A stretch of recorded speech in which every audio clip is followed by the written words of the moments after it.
Life में बुरा वक्त तो सबके साथ ही आता है। आई थिंक फेलियर्स को आप अवॉइड नहीं कर सकते।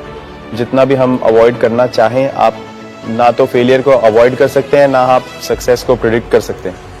तो अपने हाथ में सिर्फ मेहनत होती है। वो आप एक ही चीज़ कर सकते हैं, आप सिर्फ अपनी हार्ड वर्क कर सकते हैं।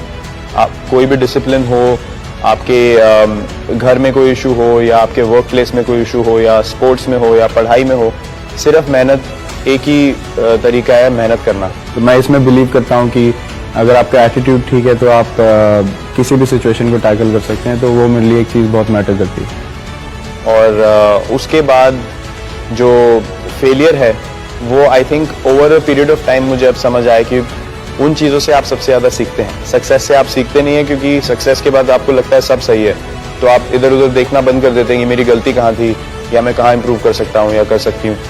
तो आई थिंक फेलियर से हर कोई ग्राउंडेड होके दोबारा हर चीज़ को सामने रख के फिर स्टार्ट करता है, which is a constant process. You have to fail, you have to work on yourself, you have to get back up. There is no other way out.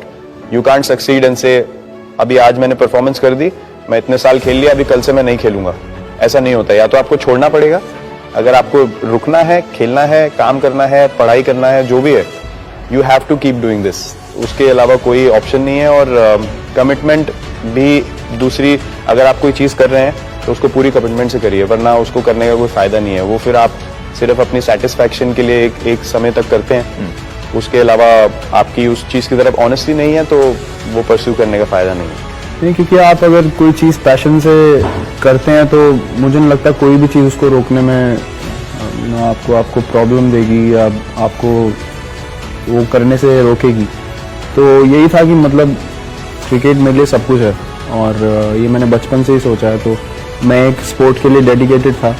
अगर आप किसी चीज़ की तरफ डेडिकेटेड हैं तो उस पर पूरा डेडिकेशन होना चाहिए। कोई भी चीज़ आपको उससे डिस्ट्रैक्ट नहीं करनी चाहिए।